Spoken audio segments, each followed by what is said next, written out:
called the Los Scarabeo tarot deck, which is an erotic deck that I use for I use for divination of emotions and my love life and other people's love lives. Now, I'll sit there and scry. Is it the right time for me to do this? What is it that I need to know at this time? What am I not seeing about myself? I'm thinking I'm ready. Am I really ready?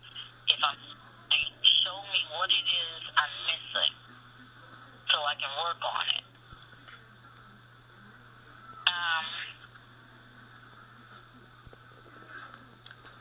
Sometimes the cards will show you one particular thing, like maybe you have a tendency to be too much of a partier. You know, you're too much of a partier, and you don't know when to put on the brakes. So you party so hard that you wind up running whoever you got in your life away, because you're spending more time out there than with that person.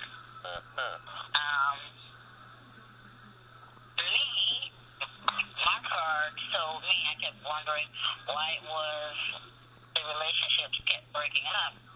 And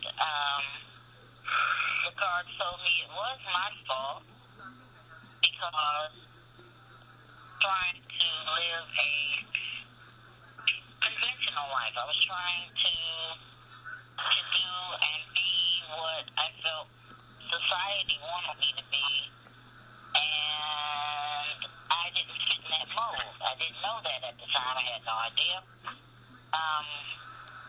But the card showed me, yes, you are a person who can be faithful and loving, etc. But you have appetite. And believe it or not, one man ain't enough for you. One man can't handle your appetite. So you need at least two to deal with you. And that's not just physically and emotionally. That's like intellectually, etc. Because my personality runs the gamut from childish to super serious. Right. So if I get with a guy who's the mature stage type, he might like my scholarly ways, but not like it when I get silly. But if I get with a guy who likes it when I'm silly, he wouldn't like me being a serious type. So if I can get one that can deal with me being silly and one that can deal with me being serious, I got it made. So the cards told me you need more than one type of mate. Okay. And it could be one would be my mate and one would be a friend, whatever. But I need more than one. I know that. How long did it take you in your life to reach that point where you finally was like, all right, I might end up on the polygamous side of things? Oh wait, I mean, because you didn't say polygamy, but that's something that made me think about. Like I done took that. I was about to run away with that. So I'll say if it is leaning in the direction of polygamy, at what stage in your life did you realize that?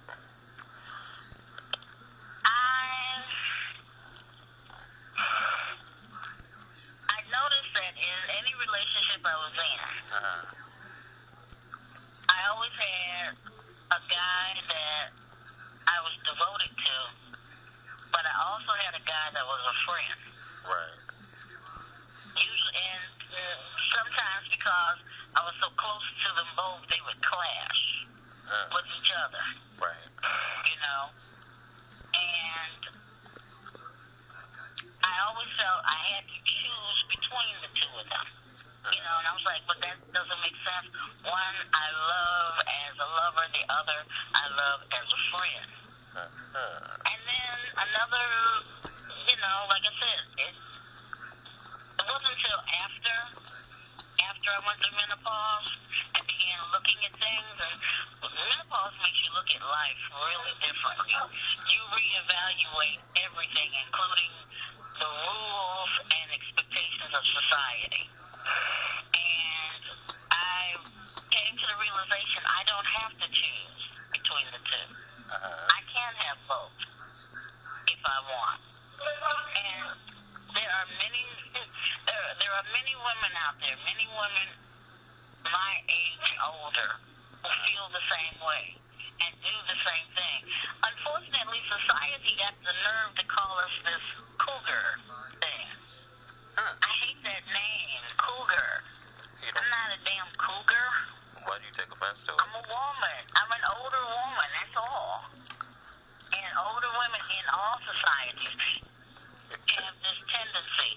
In primitive societies, the older woman, because she was past reproductive years, because she had so much experience, because she was so much more mature, she was the one who was used to teach the young men about life and love and how to handle being a man and how to treat a woman, how to be a husband, how to be a father.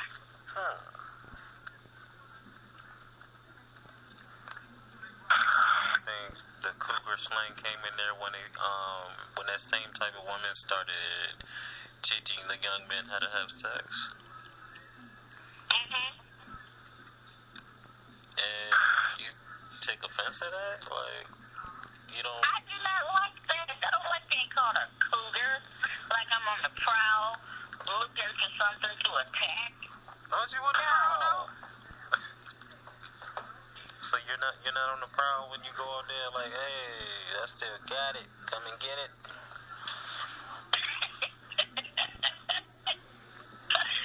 I don't go out there saying I still got it. Come and get it. Give it a shot. I can't get pregnant. Let's roll.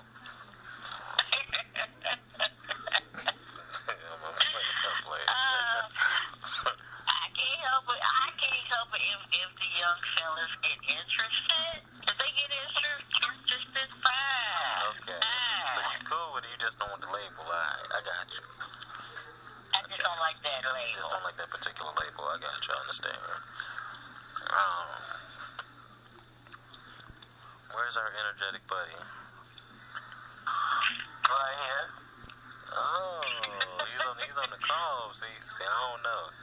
I think he got some up his sleeve, because normally he ain't calm. So I'm gonna ask my partner in crime, Morgan, for her to chime in on some of this. Same scenario. You're in a new area, or you're in a new area. She gotten over the breakup, and now you're looking to get back into the dating scene as a witch. Y'all can even throw in like suggestions of where to go to meet somebody that's on that level, because some people are fortunate enough to grow up in a whole gang of witches, and others grow up in a very isolated area as far as their spirituality is concerned, and they might need a few tips and tricks of how to spot witches out there, because that's something that they'd have to add to their repertoire when they're on the prowl.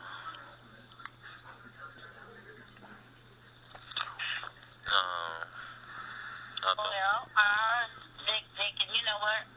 They can look in, I don't know what you call it, local newspapers, in the local free newspapers.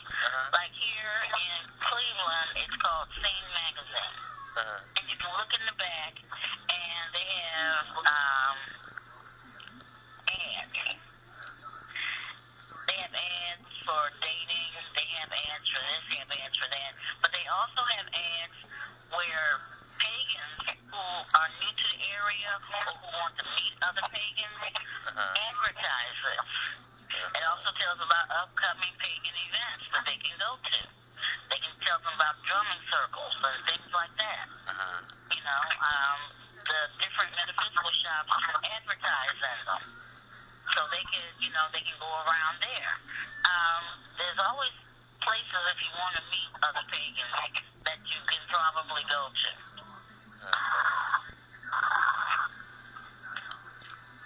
Mr. Fire, you ready to throw that flame out there? I particularly, can y'all hear me? Yeah.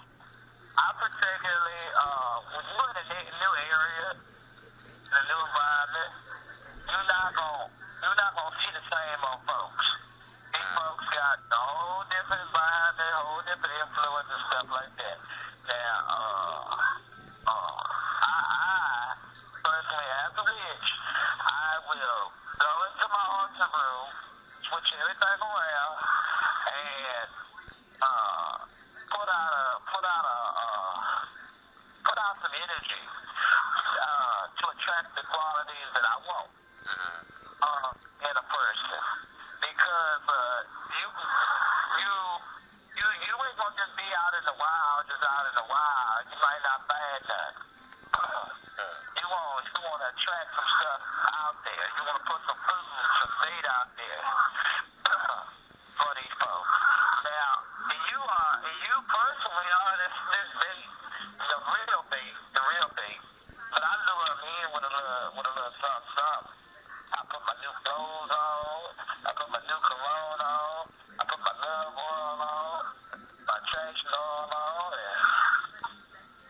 And as people start to come into my life, and new people, new people start coming into my life, and I'm interested in, and they got the qualities, I start to survey them.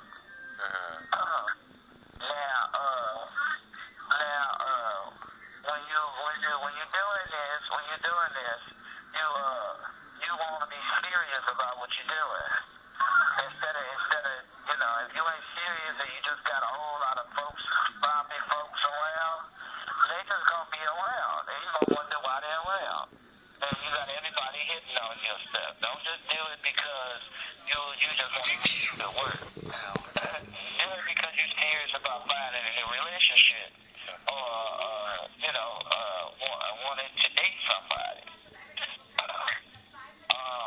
I personally live in an isolated area, and I live in an isolated area, but I have to go quite a ways, a good 200 miles, just to get to a public social club or something.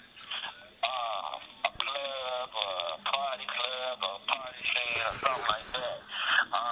I start to get inside of these circles, of social circles in my area. Start to network and stuff like that.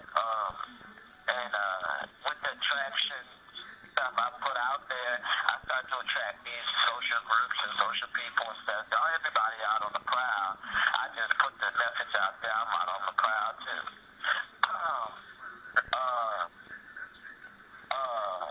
As a witch, for pagans and stuff like that,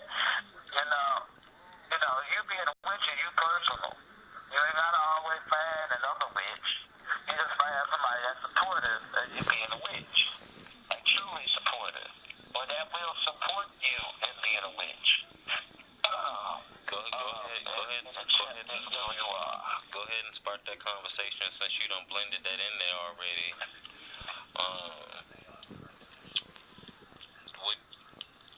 Looking into the future, would you want to settle down? Matter of fact, let me phrase it this way: would you feel satisfied settling for somebody who's non-pagan, or would you want to have like another witch or another person on your spiritual level, or would you be cool settling for one that's not? I ain't all that big. Some people want the whole 9 yards and the package and got all the bows and ribbons and nice left paper and all that. I don't believe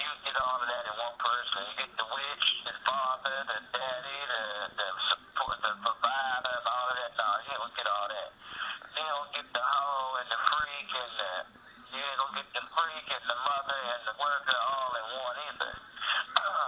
I don't believe you gonna get that all in one person. And plus, you want all these little details over here. No. But then you will find people that may not be a witch, may not be pagan, but are not, don't have a problem with you being pagan and you being a witch. So I feel okay if I can find that kind of person. Hey, I don't care what religion you serve. That's you and your divine. Me and my divinity is another thing. It's a whole different thing. Now, when it comes down to dating and stuff like that, and people want to find them a witch, well, that's what you put out there. You want to find you a pagan. Now, you might find the worst ones out there. He asshole, he broke, he this, that, and the third. You know what I'm saying? You gonna do it, and you gonna do it. Say something like somebody who on the same spiritual open-mindedness as I am. Saying somebody that's somebody that's open-minded, somebody that's caring, somebody who's non-judgmental. Those are the things you want to look for instead of looking for exactly specific. Yeah, I want this to be a weekend and just follow my exact path and this.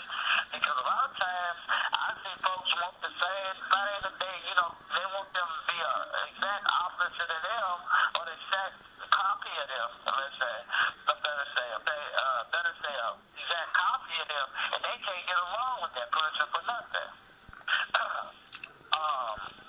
And they want them like, oh, I brought this person into my life, and I was really interested in them. It was so cool. We practice the same thing. We worship the same gods. We do the same thing. We wipe our asses the right way. We both the same head. But I can't get along with them. There's always a conflict, an argument. It's a thing. It's a point to where you gotta find out what you really need, what you really want. You want somebody that's a witch, or you want somebody that's accepting of you being a witch? Because not even all pagans practice the same practices, and a lot of them are contradictory to the next one. And this person like I said, might not be the person you were looking for, but you said you wanted a witch.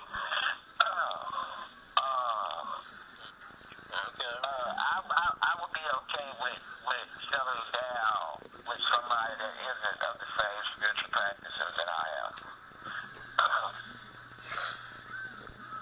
With me, I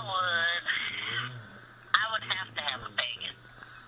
I love having a lifestyle that I can share with someone.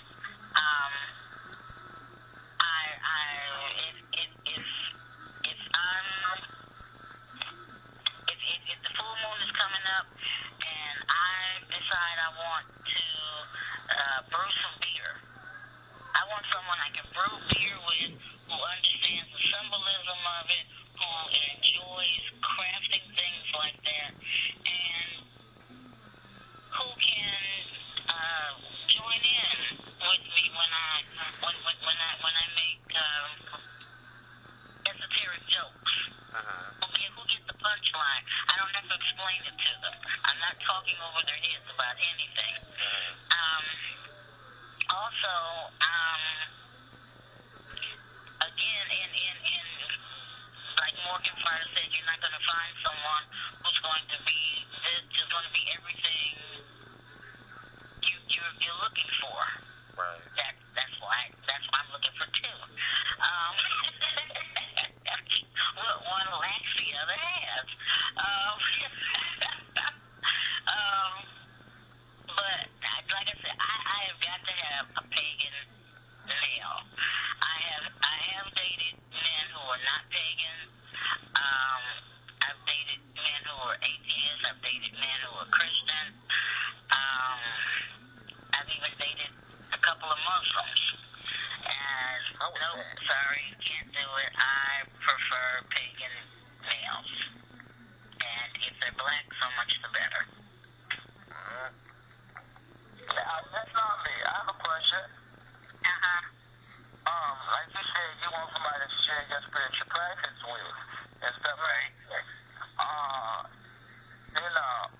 Explain. This about to get juicy. Well,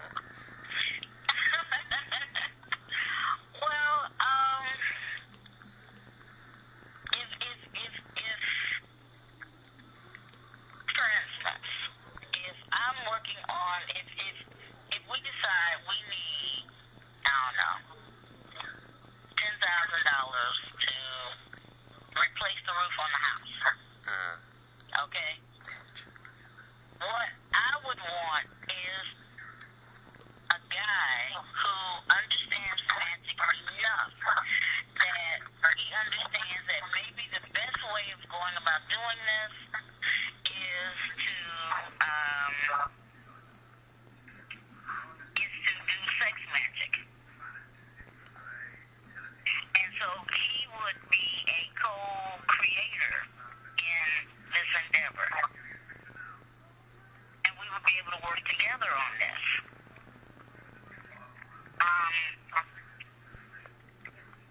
One of the things that I have noticed when dealing with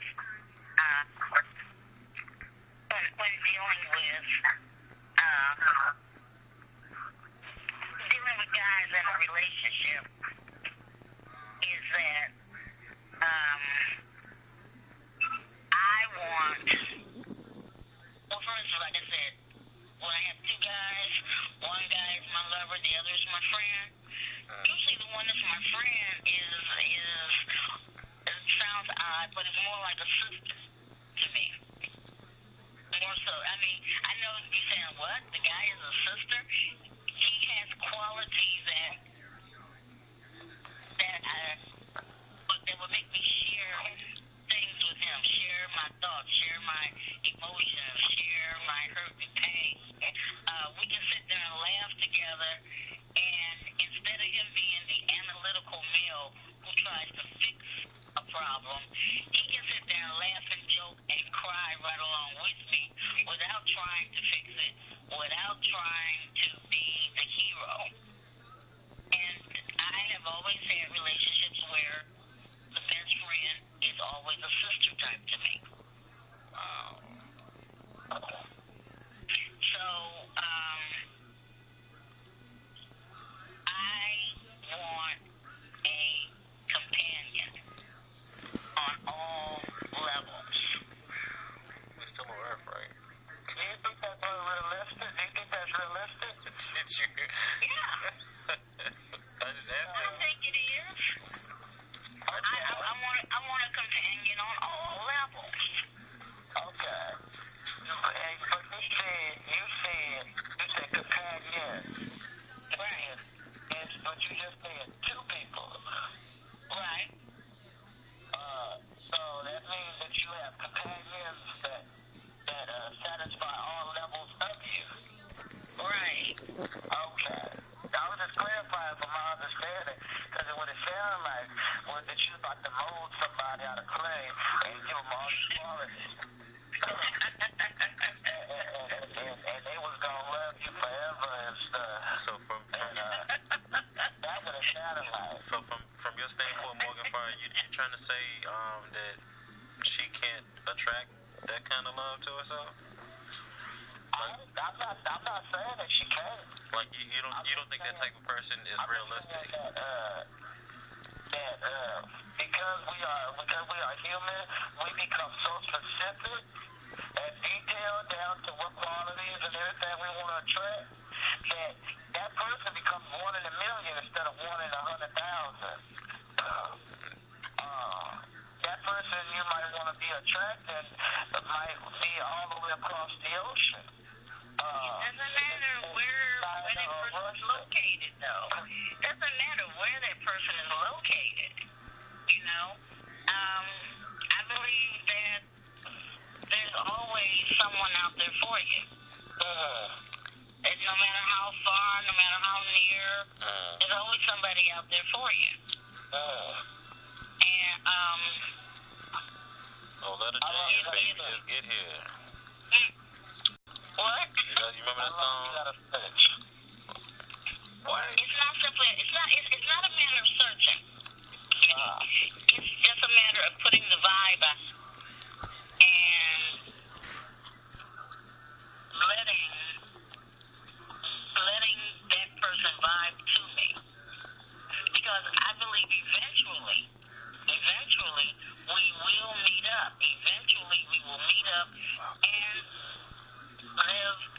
live a life together as we are meant to live together. You know, it's not a matter of, okay, I'm going to do this spell today, and I expect this guy to show up 3 weeks from now. No. Because, believe it or not, you're vibing out there all your life.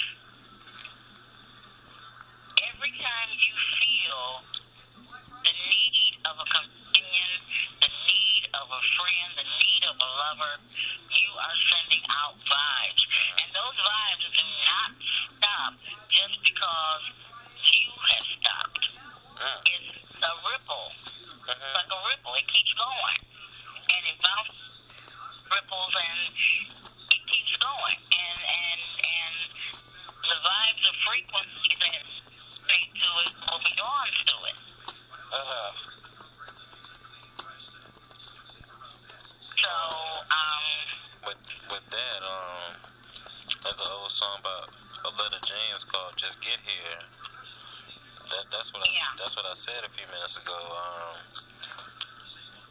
But what you're feeling, that there's somebody for every type of person. You just gotta figure out how to attract them to you and how to get to them.